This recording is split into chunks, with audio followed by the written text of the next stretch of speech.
We get this place every Saturday night at 6:30. Don't forget, you want to be here. We've got lots of great entertainment for you tonight in Santa Cruz County.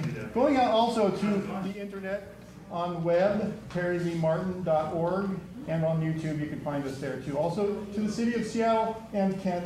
Thank you all for joining us tonight. Got a great show here for you. Very fine guest, Mike Rotkin, a political figurehead in the Santa Cruz area for quite a few years, is going to be joining us today, as well as the great Morgani. Yeah. Also, we have other fine guests like musician Kevin Robinson. Yes. And also Astrology from John Monahan on our show today. So, also videotapes, Terry Rhymes, all kinds of goofy stuff. It's going to be a lot of fun. Thanks for joining us. And well, let's hear some more from the band right now. Let's go. Come on.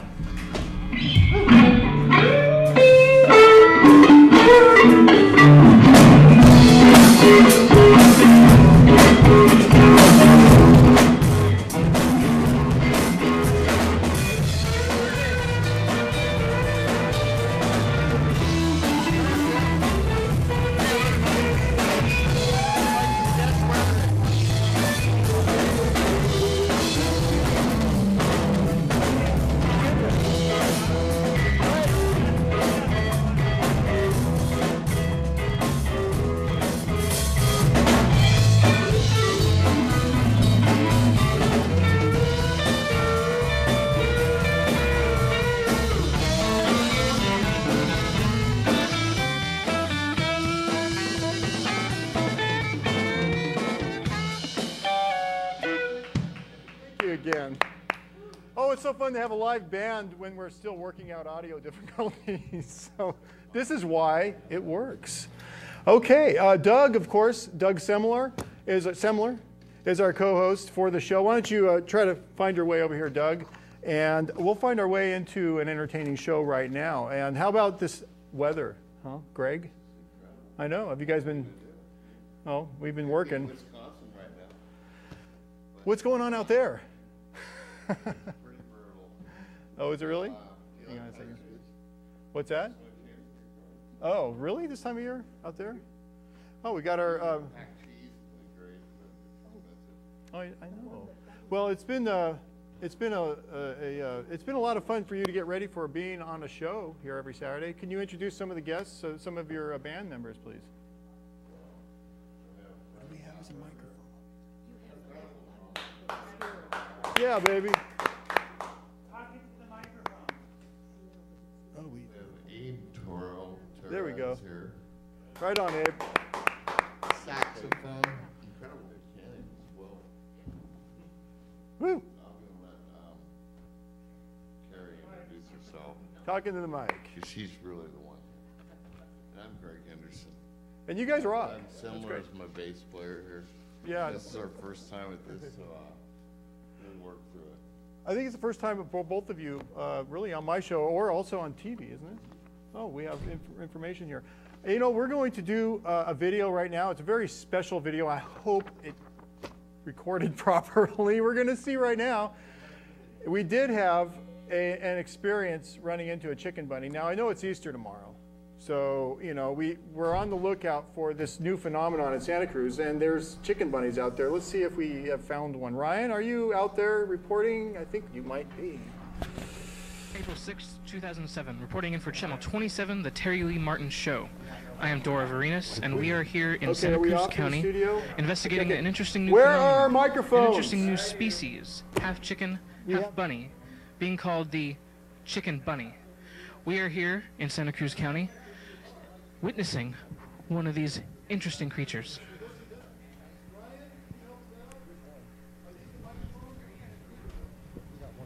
Isn't it beautiful? I believe it is bending over to, I don't know what it's doing. Could it be laying an egg? Hello? Hello? Hey. You're on television. Hi. Oh, wait, don't run away. Don't run away. Come back. Get over here. Come on, we're going to get him. Come here. Come here, chicken bunny. Come here, chicken bunny. Oh, wait a second. It appears he's laid eggs, as I had thought, and apparently he is hiding them underneath the various tombstones in the area. Very interesting. Let's keep following him. Come here, chicken bunny. Oh, wow. They're all along the trail. He must have the runs. I believe he is attempting to taunt us. The first time live. Come here, come here. We want to interview you. I'm good. Nice to see you. Ouch. Okay, that's it. Come here, come here. We don't want to... He's throwing eggs at me. Come back here, chicken bunny. It seems... That's how you know it. It seems he's gone down a hole. This chicken bunny is a interesting creature. It seems to be afraid of human beings. It seems to be a little confrontational. Normally enough, it seems to even hide its eggs.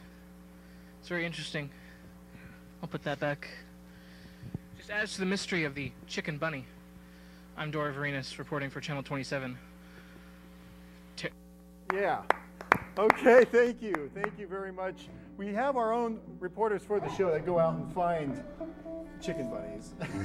Yeah, that's not easy to do.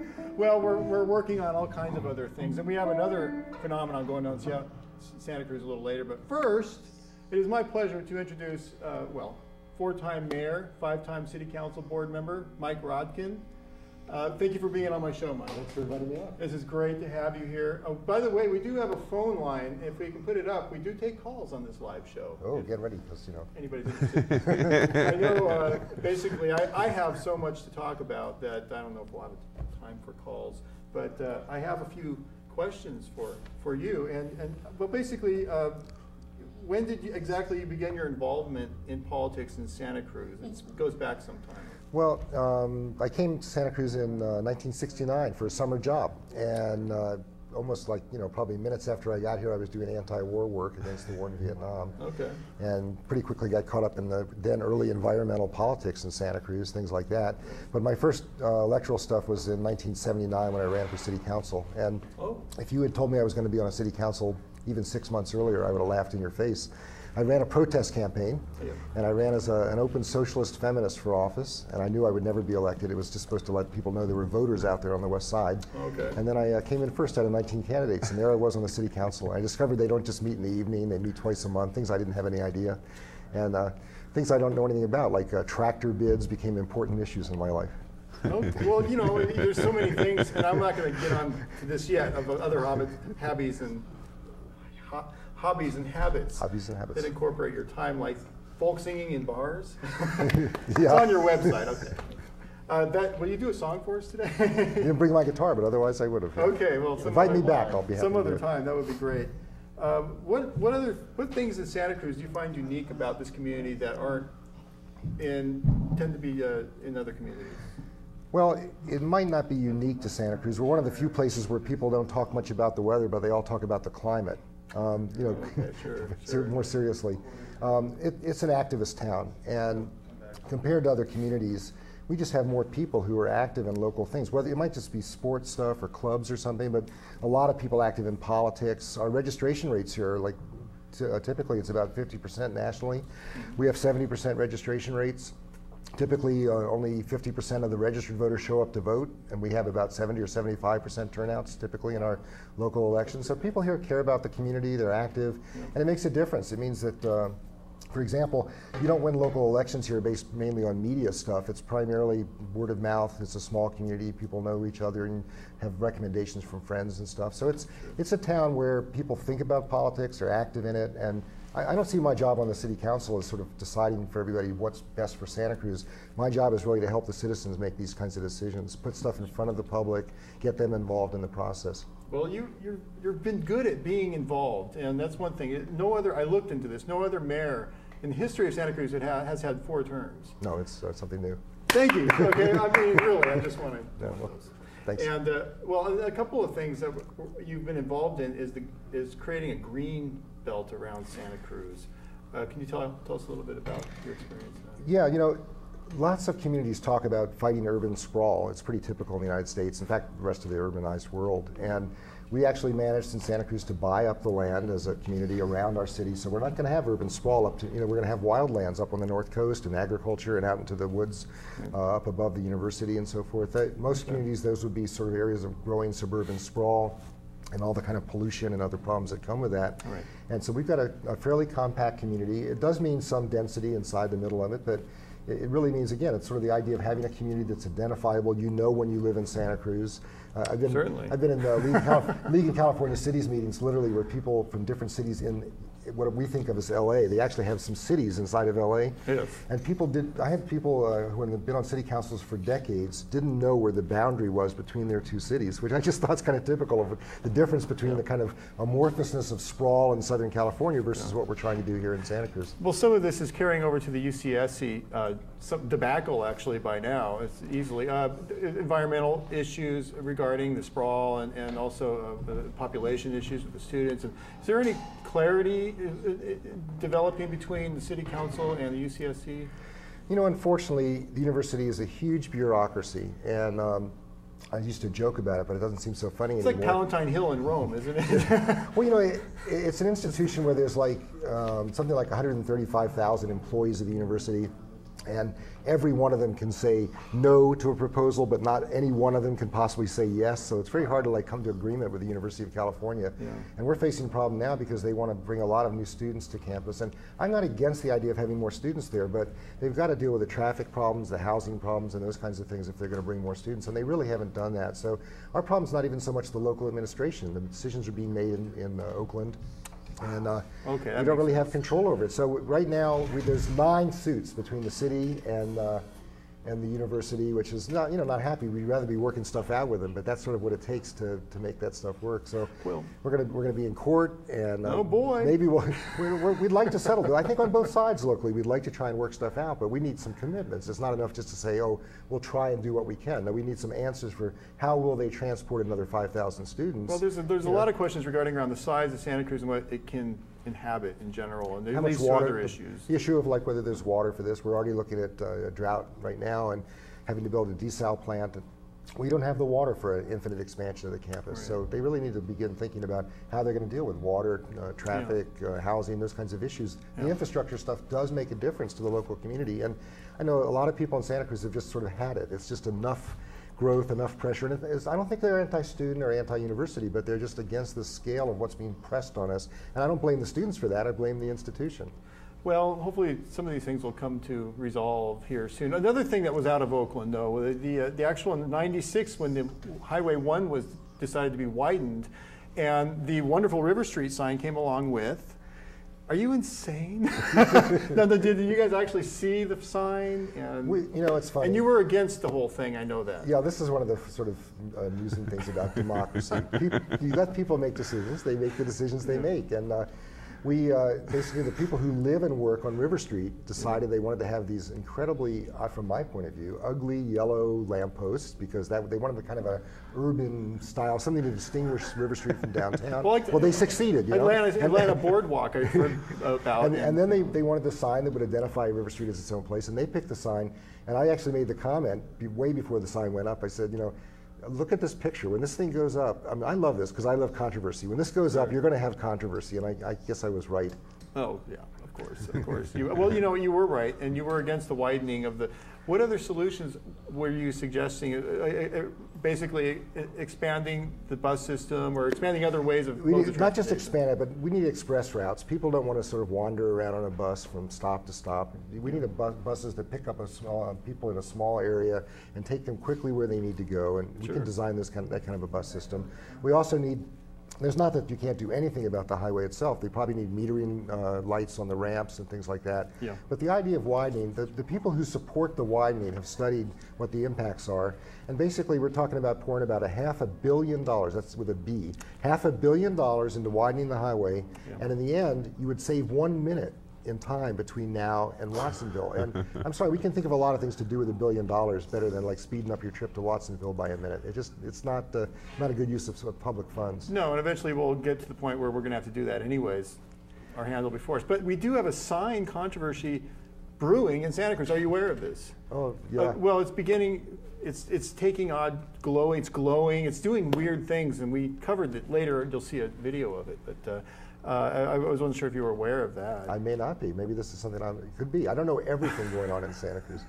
Well, you will if you watch this show. All right. So, and also, I wanted to touch upon what's going on in the Pacific Avenue. There's cleaning up, and you know, it's always going to be a problem with people drifting through and homelessness, and also with the sleeping ban, which is almost like a Band-Aid on a severed arm. You know, it's like, what elements are you currently working with right now? Well, basically, there's a cycle that happens on Pacific Avenue. Things get out of hand. People start. It's legal to panhandle on Pacific Avenue. We're one of the few city councils in the country that says, you know, fine, panhandle, it's great, but don't do it in an aggressive way. And so we have very specific laws about you can panhandle, but you can't block somebody's way.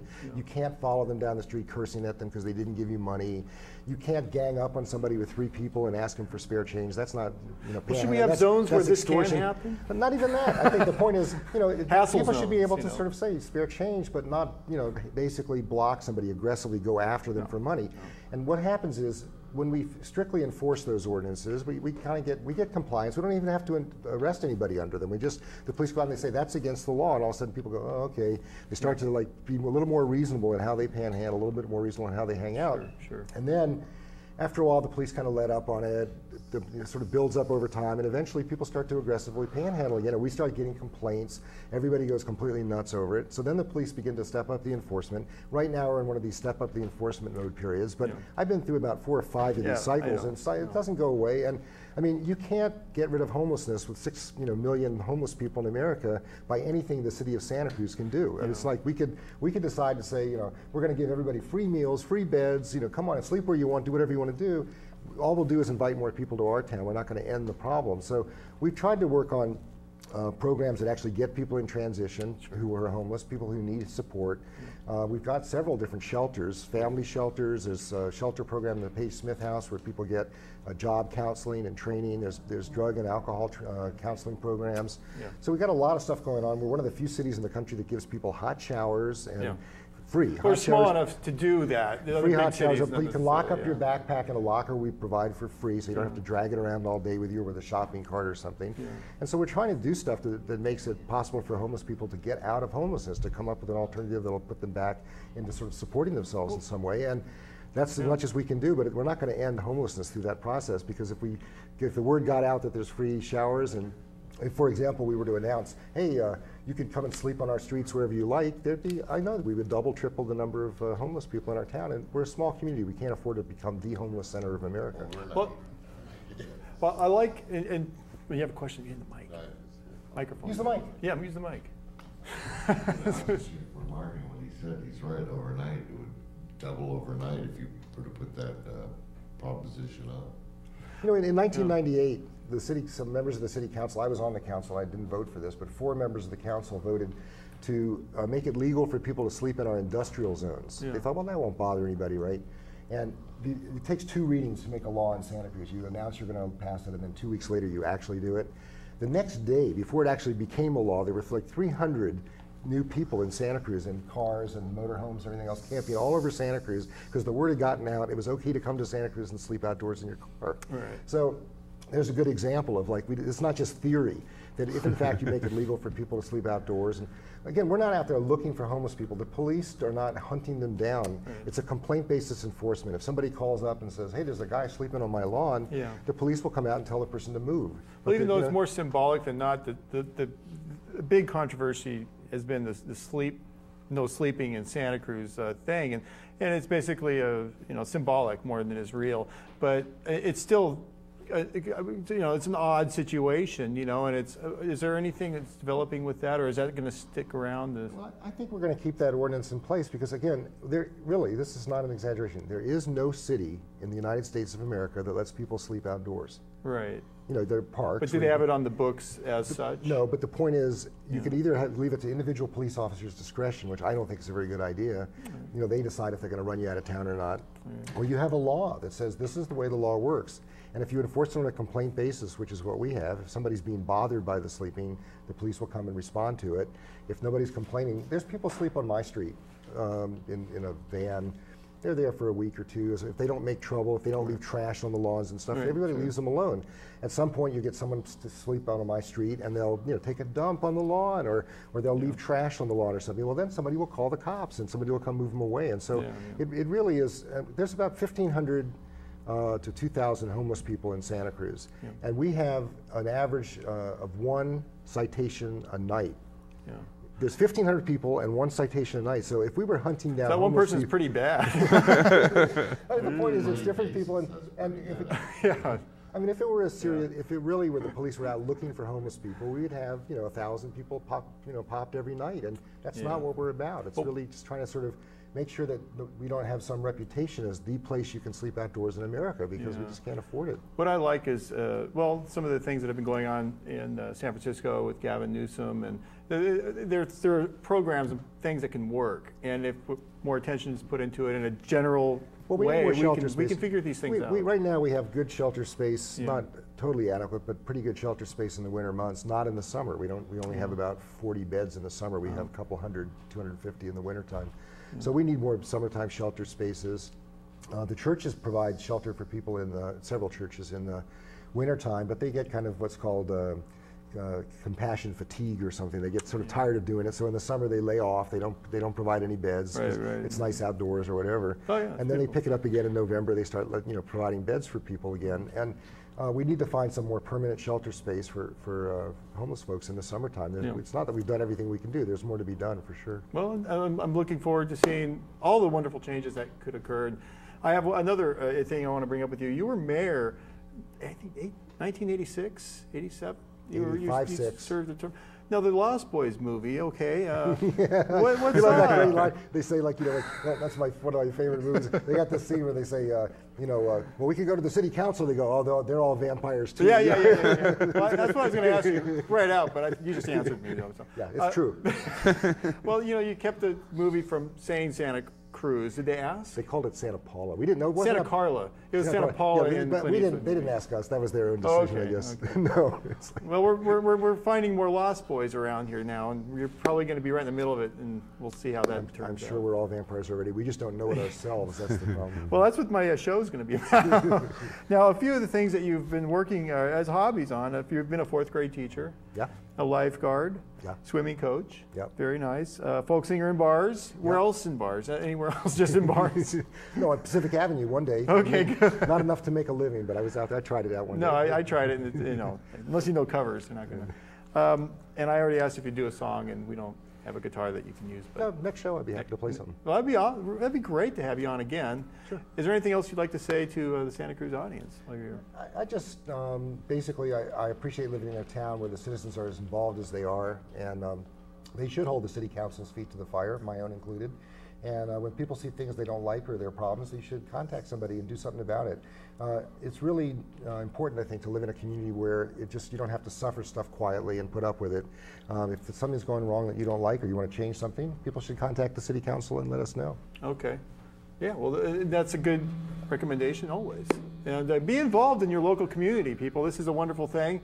It's a very wonderful ability for us to be able to have a say in our local communities, and Santa Cruz is a shining example of community participation. And it's wonderful to have you here. Would you stick around for a little while and enjoy the show? I'd love to. Oh, I'd love to have you. We've got a great band here. It's really great. Well, they're about to play another song, so let's direct our wonderful studio audience's attention.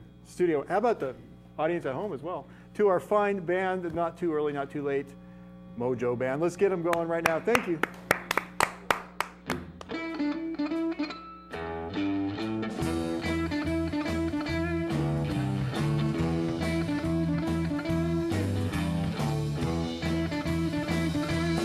Well, I'll work, honey, baby. What do I got to show? Only thing you give me, baby, just a hard way to go. I'm throwing up both of my hands. Yeah, I wanna holler, what's the use?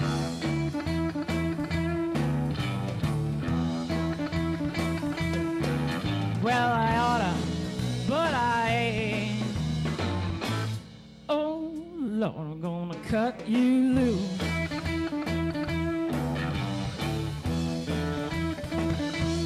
Well, I'm full here, my daddy, right up to my neck. Only time you'll sleep to me, baby, when I cash my check. I'm throwing up both of my hands. Yeah, I wanna holler, what's the use?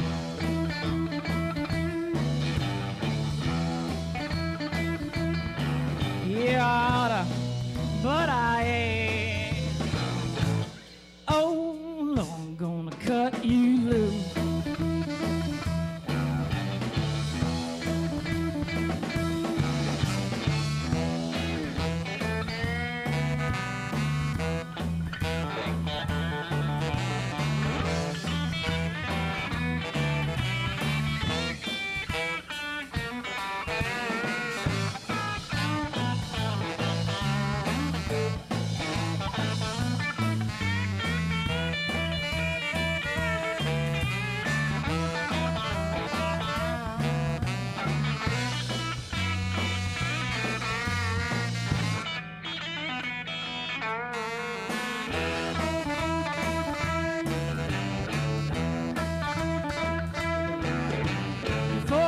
Quit you, baby.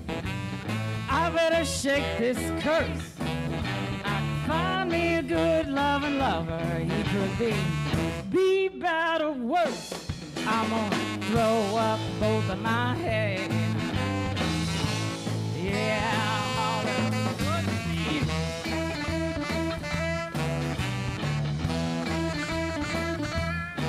I oughta, but I ain't. I'm gonna cut you loose.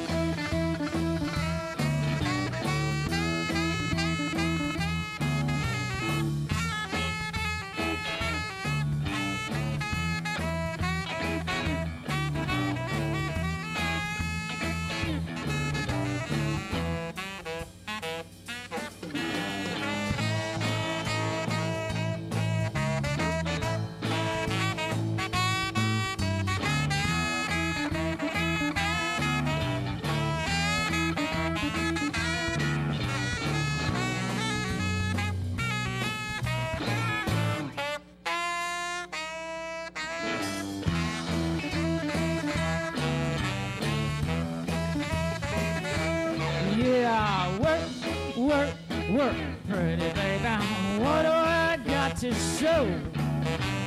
The only thing you give me, Daddy, just a hard way to go. Well, I'm throwing up both of my hands. Yeah, I wanna holler, what's the use?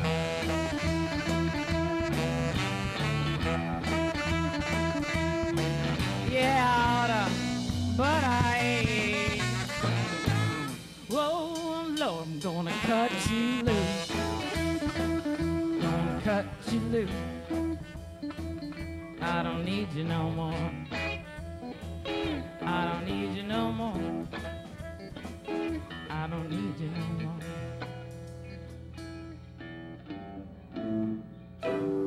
Corte. Yeah, thank you. Nice. It's Greg Henderson and the Not Too Early, Not Too Late band. Of course, you're right on time. So, how else would it be, really? That campaign with you on your first campaign. I was there with this little kid, so thanks again. All right. Into the microphone. Yes, I told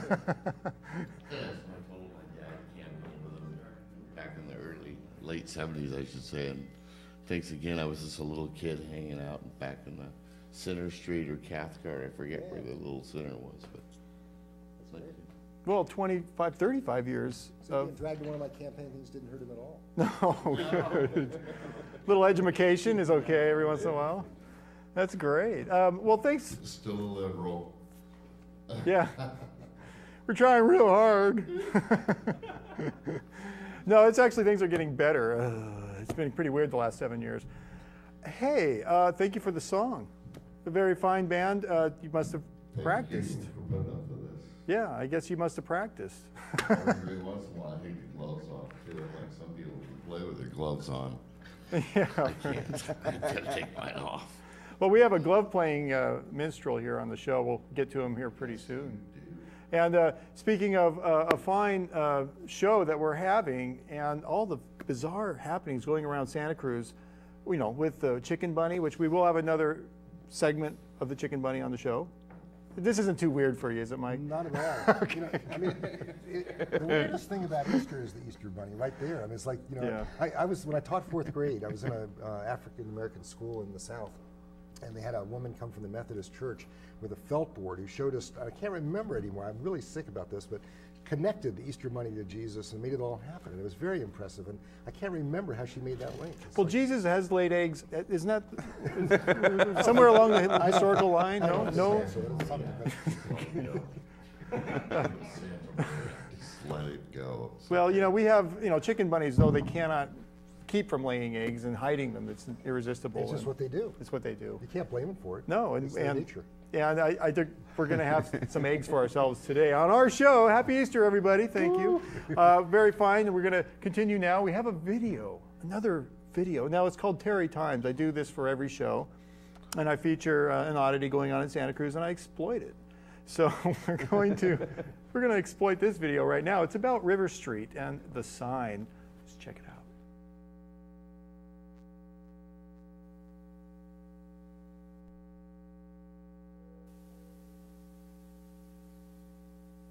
I'm here in Santa Cruz, California, at the infamous Highway 1 and River Street crossing, where stands a hideous metallic freak. Some say the sign was to be hailed as the magnificent gateway to Santa Cruz. Some say it was supposed to have been used for the gateway to hell. 5 years later, the criticism has died down, but the sign still continues to be a reminder of what 8 tons of metal ore might look like after having taken an overdose of Viagra. There is still another side to this sign that people are unaware of. I'm currently a resident of Santa Cruz, and I was just waiting there at my car at the intersection of Highway 1 and River Street when my iPod began doing funny things. My iPod. That's when I looked at the sign, and it looked like it was glowing, you know? Then I heard this ringing in my ear. Yeah, it was definitely communicating with me on some sort of other level. It was telling me to worship it. It seems others have been contacted by the beast. And a sign came to me in a dream and wanted me to communicate. The River Street sign? It was the River Street sign. And it came to me and wanted me to communicate.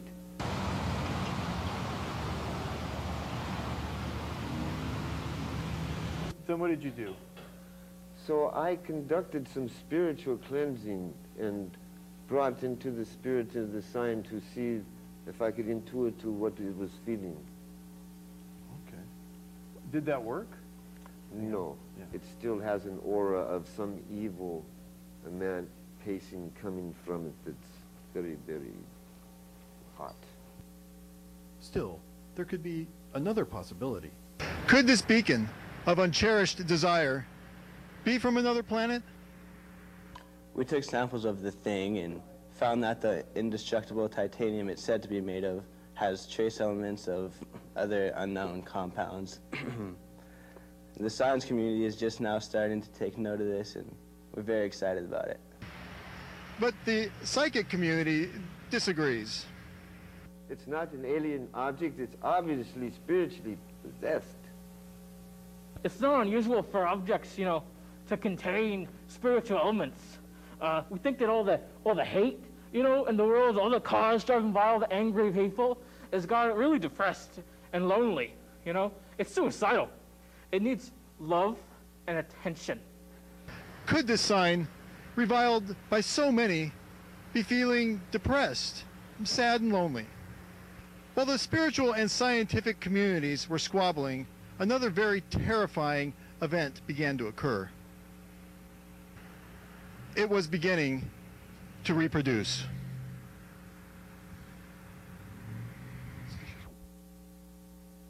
What's happening is there's spores the sign is releasing into the wind, and it's multiplying. It's asexual. It reproduces from itself. Good. Happy with that? Sure. Okay. Coming back.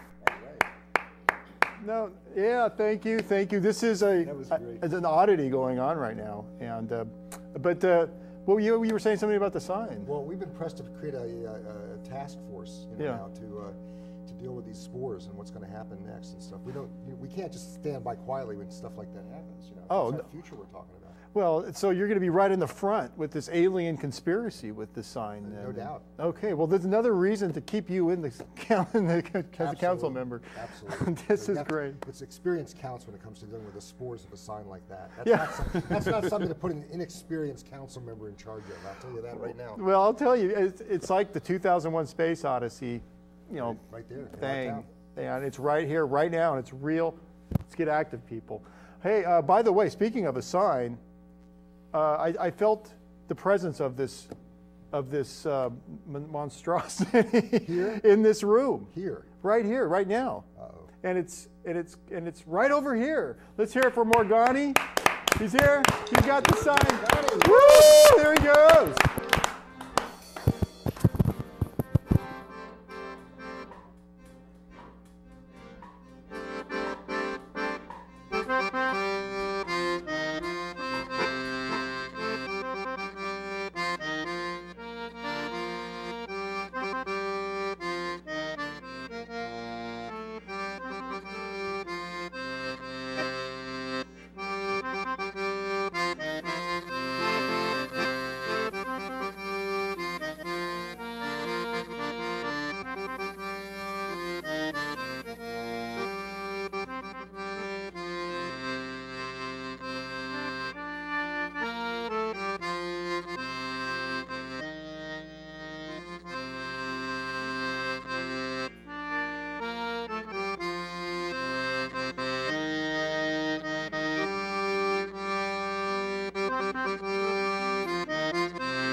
I think we were called circles in.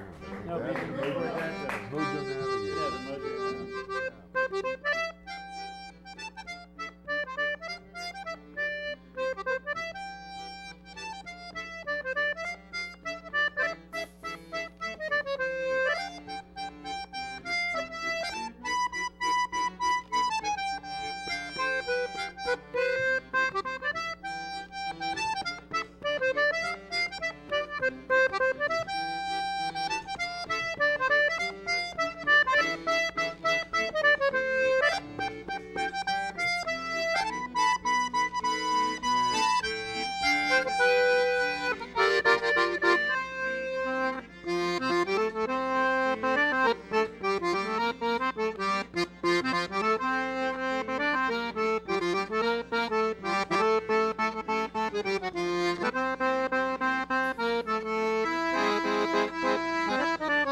Let's hear it from the band. Let's get you seated over by the host seat. Just over a band. Let's get you home. Wait. Woo!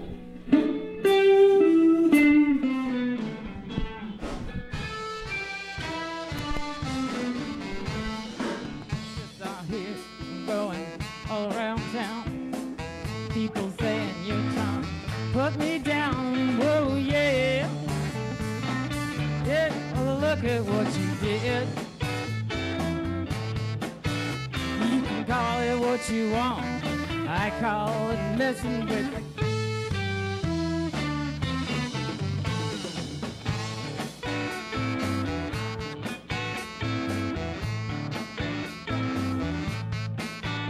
Oh, yeah. Oh, well, look at what you did. You can call it what messing with me.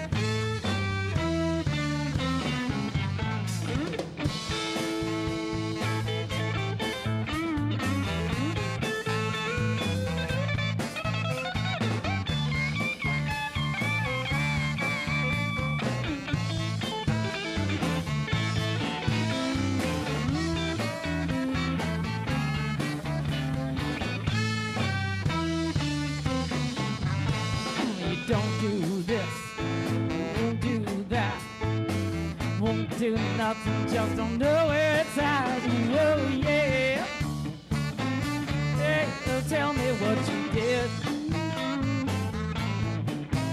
You can call it what you want, I call it messing with you.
Wow.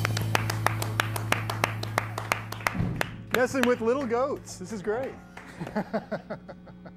Thank you, Greg Henderson and the Not Too Late or Early Band.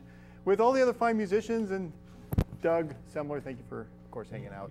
And we have a very fine guest. We just heard from the great Morgani, and he is thought to be an alien. It could be true, and he is on our show. So thank you for being on our show. He speaks. The sign I speaks. Say hi to Mike Rotkin here. I had visions of this interview taking the mask off and it'd really be Tim Vismarisa underneath it. Yeah. But no, it's just. Well, we're going to put a tarp over you. Wasn't that what we were going to do? All right, whatever works. Okay. I tried to sell you on eBay. I know, and no takers. What are you going to do? I feel so dejected. Well, now that you're possessed, you'll get all the worshipers, so you'll be really accepted now. Well, it's very exciting to have you on my show as well. Thank you. I've been seeing you for years and marveling at your performance ability. Thank you. And I was mortified with your the double car, the barcode. Oh, the barcode babes. Yes, from Bikini Surfer babes from the planet Barcode. It was quite something to see. Thank you. And to experience. And well, you have something very good, interesting coming out. Is it a book? Yes, I'm coming. I said when I turned a certain age that I would come out with a book. Well, I'm turning that age this year. I don't know how that happened. I'm supposed to be 40-something, but things, hey, it goes on. So I'm hoping to, by the mid-October to come out with this book, a coffee table book of the creative madness of the great Morgani. And coffee table book of all my goofy costumes and 120 costumes, 41 accordions. It's out of control, folks. You make these yourself? I make all my own costumes, yes. I just keep sewing until it doesn't fit anymore. And there's a couple of costumes that don't fit anymore. The zipper says, "Help, hold me in." Oh, God. But this is starting year number 11, being the great Morgani. I didn't think I was going to last this long, you know. Oh, well, it just gets better and better. Oh, I'm still having fun. I didn't have the guts to do this when I was 30 years old. I have the guts to do it now, and the body says, "What the hell are you doing to me?" So, so the book is coming out later this year? Yes, I'm visioning it, yes, about mid-October. Any other performances or any places that you want to make a mention of? Yes, I have a photo exhibit at Lulu's at the Octagon, and it's a photo exhibit of a spoof on this thing that I'm wearing. I can't see, yeah, right here, of the River Street sign, and just sort of filling in the blank, the yellow letters, and so just a lot of fun with that. And that's ongoing now. I don't know how long they're going to have it up. I guess when they start using it for dartboards, it'll come down. So. Well, this is, well, how do you sleep with the blue. And then are these spores that actually recreate the sign? It must be. What did he say on the thing, that it was an asexual reproduction? Thank goodness I wasn't involved in that. Well, the visual hurts enough. Yes, okay. But, well, you know, it's wonderful. I'd love to have you back on our show. I'd like to come back, yes, thank you. And, well, that will be an inevitability. I'll still be covered up. I want to keep the mystique. Even though people have seen me before, but I like this mystery. So. Well, it's a Kiss thing. I like it, too. It is. Nice. It's beyond Kiss. They're conservative. They can only dream. Yes, you're right. They're conservative. This is Kiss on steroids or something. Hey, you know, we have another video insert to go to right now, and I do believe we have another sighting from a chicken bunny. Is that true? Can we see that?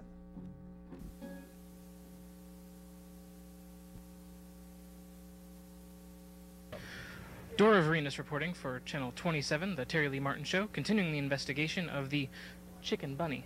We're here in downtown Santa Cruz at the Catalyst, where we have found yet another specimen who appears to be ordering pizza. Let's hope that it's not as skittish as the last one, and maybe we can try to communicate with it this time. Let's take.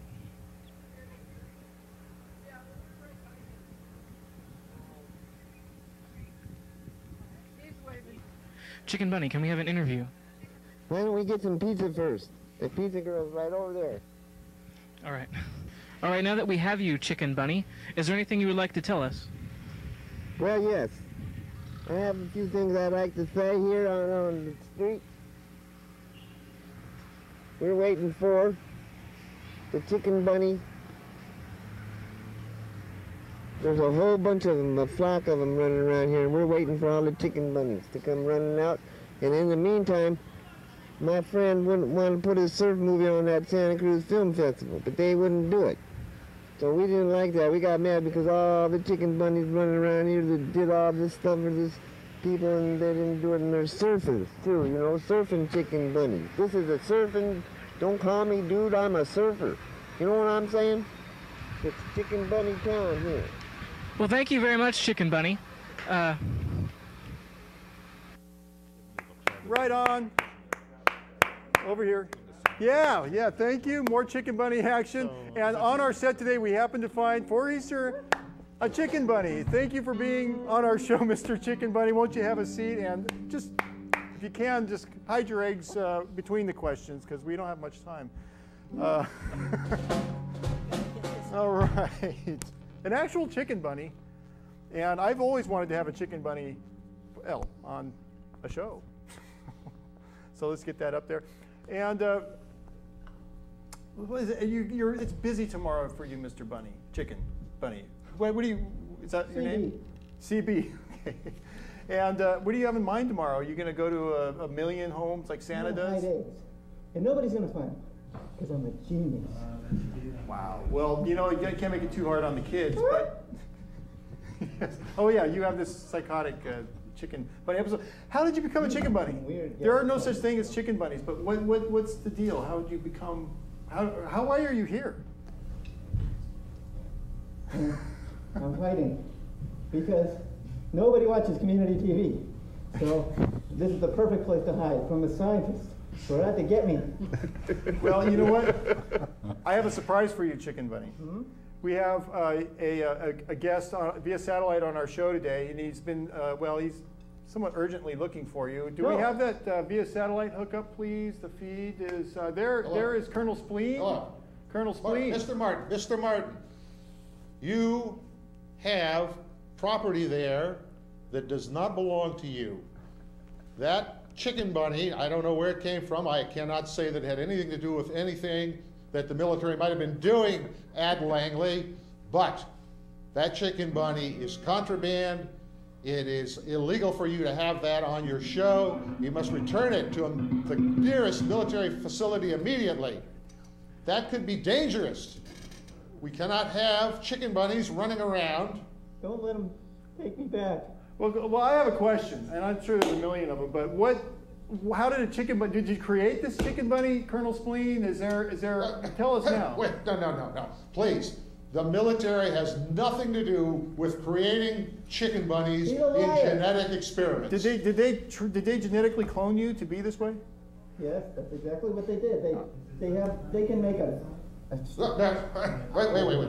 That's fallacious. Certainly you're not going to believe a chicken bunny. Well, you know, I don't. And people have to trust the military would not create something like that.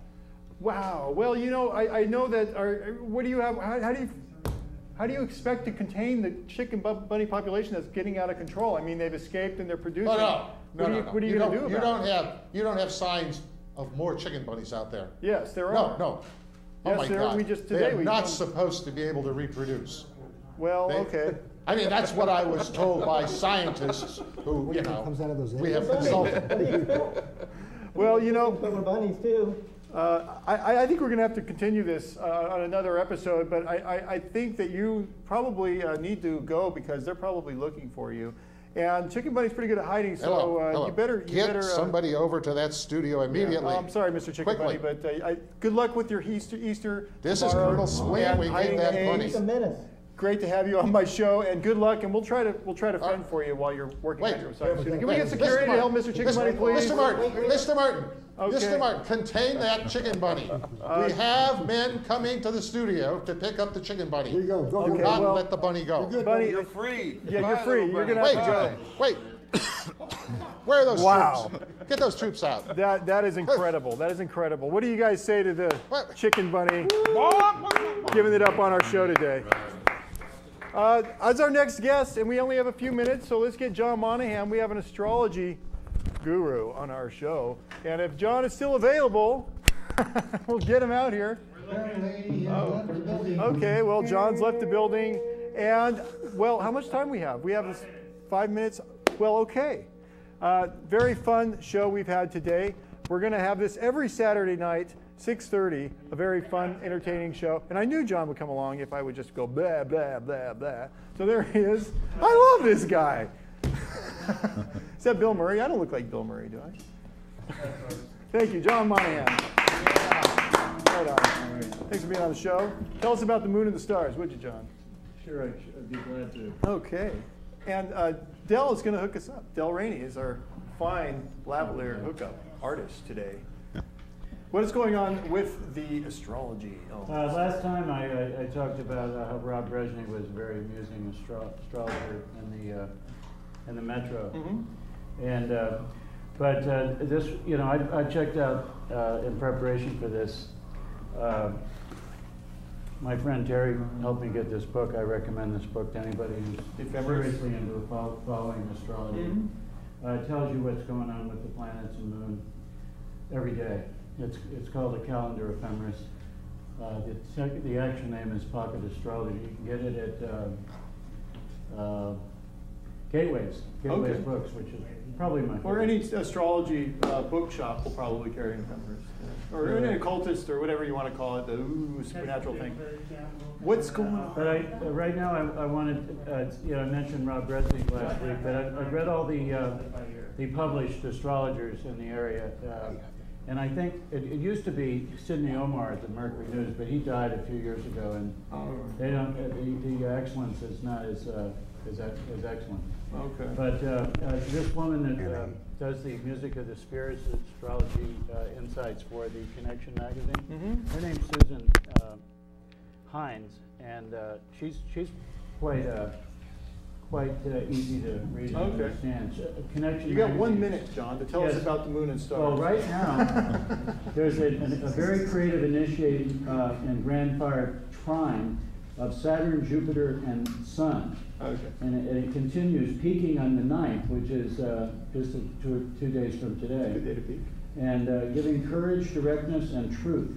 And you have, if you're seeking energy for the truth, this is what you really wanted. Okay. If there's something important you wanted to pursue, this is the timing for it. Okay. Is there anything else?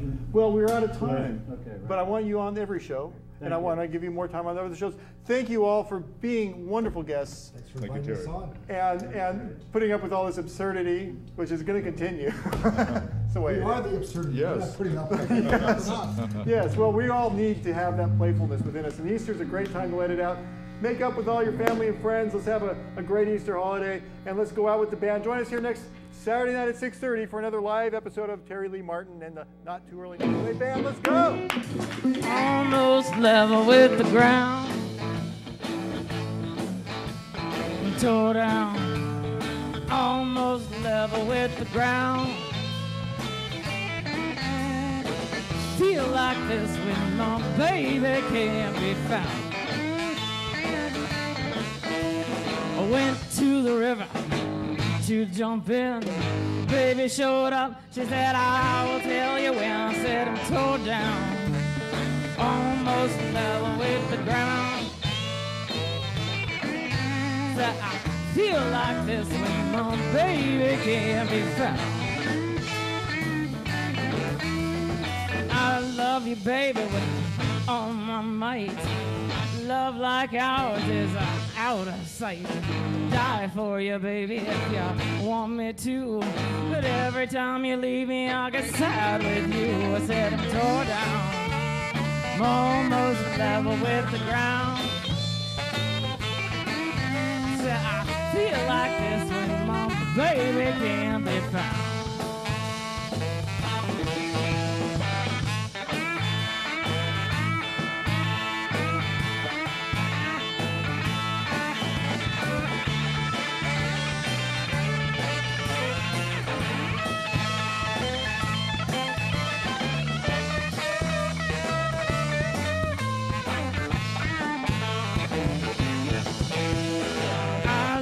Baby, with my heart and soul, love like ours will never grow.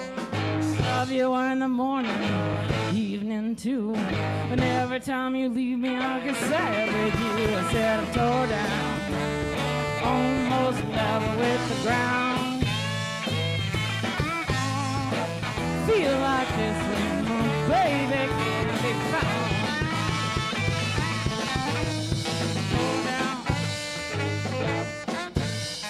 Tore down, yeah, tore down.